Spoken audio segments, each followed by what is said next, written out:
तो उन्होंने बाबा के दरबार पे तपस्थान पे शिकत दी थी इन्होंने।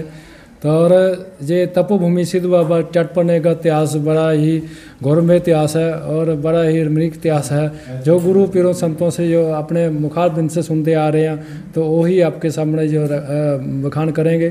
तो ये तपस्थान सिद्ध बाबा चटपन आए कि गुरु गोरखनाथ के शिष्य हैं, जो कि नाथ संप्रदाय में जो गुरुओं में गुरु सिद्धों में सिद्ध नाथों के नाथ गुरु गोरखनाथ जी हैं, जिनके 9 नाथ 84 सिद्ध हुए हैं। इनमें 84 सिद्धों में से सिद्ध बाबा चटपन आई का जो नाम दर्ज है, बड़े तपस्वी पहुँचे हुए संत और अजर अमर, इनकी कभी जन्म का कभी समाधि का कोई व्याख्यान नहीं मिलता कहीं भी। दे गुरु गोरखनाथ के शिष्य जो चटपन जी चंबा में मणि में इसकी जो यात्रा चल रही है, उन्हीं का ये वरदान है, उन्हीं के सिवा से वो जे उन्हीं की खोज है जो चटपन की ये मणि में इसकी यात्रा चल रही है। वो आज भी फरमाना उसके चटपन का चंबे से सड़ी जाती है, सड़ी मुबारक वो मणि में पैदल यात्रा की जाती हैं, वो जोगी परिवार लेके जाते हैं।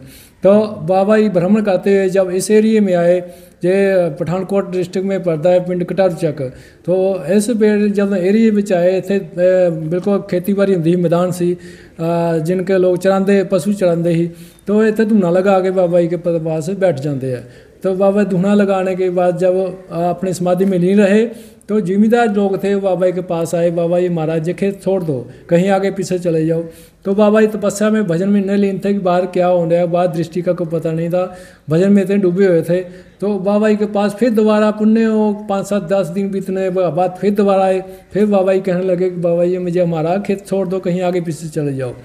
तो कहते हैं जे बाबा जी की ना उठने के उपरांत वो कहने लगे कि बाबा जी आंखें बंद करके पखंड कर रहे हैं, ये उठ नहीं रहे।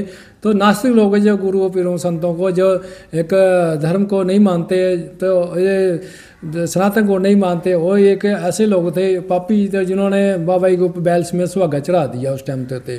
तो बाबा जी बड़े सहज स्वभाव से बड़े बोले, प्रेम से बोले कि भक्तों मेरे को परेशान ना करो, मेरे को एक 4 पाई जितनी जगह दे दो, एक कुटिया दे लीजिए, बाकी अपने खेती बाड़ी करो।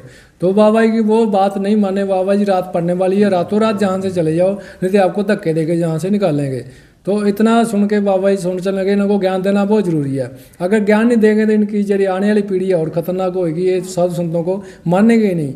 तो बाबा जी ने अपनी योग माया से रात 12 बजे अपने तपस्या के नाल हिमाचल तो बन इकट्ठा करना शुरू किया, ਜਿਹੜੇ कि पंजाब के ऐसे तरह के पेड़ पौधे किते भी नहीं पाए जाते। और यदि आपो हवा पंजाब तो ਜਿਹੜੇ पौधों की अब अलग हैगी है।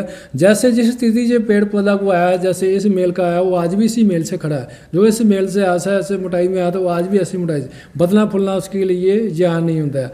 वैसे ही यहाँ पेड़ हरे भरे रहते हैं। तो चटपन आई यहाँ जो रात 4 बजे तक उन्होंने जंगल तैयार कर दिया, तो खेती बाड़ी करने वाले जो लोग थे वो डरे कि हमारे खेत में तो जंगल तैयार हो गया। लोगों ने जब देखा हैरान रह गए।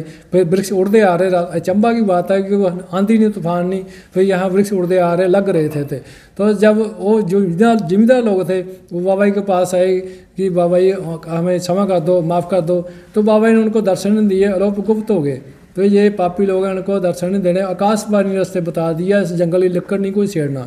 अगर कोई दातन तक भी आज घर में लेके जाता है उसका नुकसान होना शुरू हो जाता है। इतना वरदान दे दिया जो लकड़ मुर्दे के ऊपर, शमशान के घर में ऊपर जो मुर्दा जलाते हैं उसको पाई जा सकती है।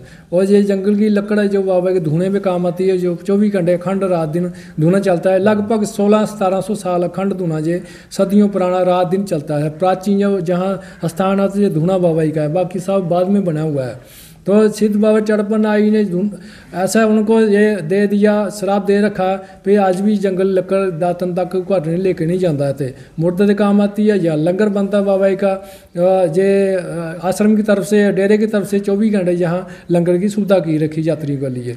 आज तो ये चटपट जी बन जो एक रात बनने के कारण इसका नाम जो चटपट बनी नाथ है ये रखा है। फटाफट कुछ तैयार होती है। जब बाबा जी को उन्होंने लोगों ने सुहागा चढ़ा दिया था, उनको तंग किया था, तो कुछ समय के बाद नीचे से जहाँ ज़मीन से जल निकलना शुरू हो गया था। जो कुंड बने हुए हैं, 3 कुंड है, चौथी जगह जहाँ फुहारा निकला था। उस टाइम की बात है, फुहारा भी 4 फुट निकलता था। तो संत गुरु पीर दसते हैं कि ऐ कुंडा में जो स्नान करते हैं और बाबा का आशीर्वाद दे रखा है। जो खाज फोड़ा फिंसी कोड़ मुका ददरी जिनके होंगी है वो ठीक होंगे है स्नान करने पे। जिनके माता बहन के घर में औलाद संतान नहीं होती है, जहाँ स्नान करने पे उपरांत 5 ऐतवार आते हैं, उसके धागा डाला जाता है बाबा का नाम का, झोली में फल दिया जाता है।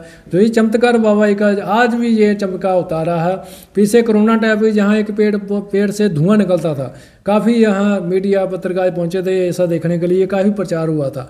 जहाँ मिट्टी का परीक्षण करने के लिए जहाँ कई संस्थाएं आई हैं जो ऐसी मिट्टी का परीक्षण नहीं कर सकी है, इसका ध्यान आज तक नहीं राज जान सकी। ये चमत्कारी भूमि तपोभूमि चड़पन आएगी, तप से माया से उनकी आज भी खड़ी है। और आज भी इस जंगल को कोई नुकसान नहीं है, सारे पास ये खुला बाउंड्री है, कोई बाउंड्री नहीं की हुई है।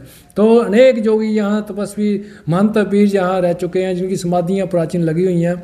ऐसे गुरु शिष्य परंपरा जहाँ चलती आ रही है, जब को गुरु चोला छोड़ता है उसके आगे शिष्य बैठता है, फिर आगे शिष्य बैठता है। ये नाथ संप्रदाय का बड़ा है कि महान प्रसिद्ध स्थान है चड़प बनी, ये तपोभूमि चड़पनाथ जी की। जय बाबा चड़पनाथ की, जय भोलेनाथ।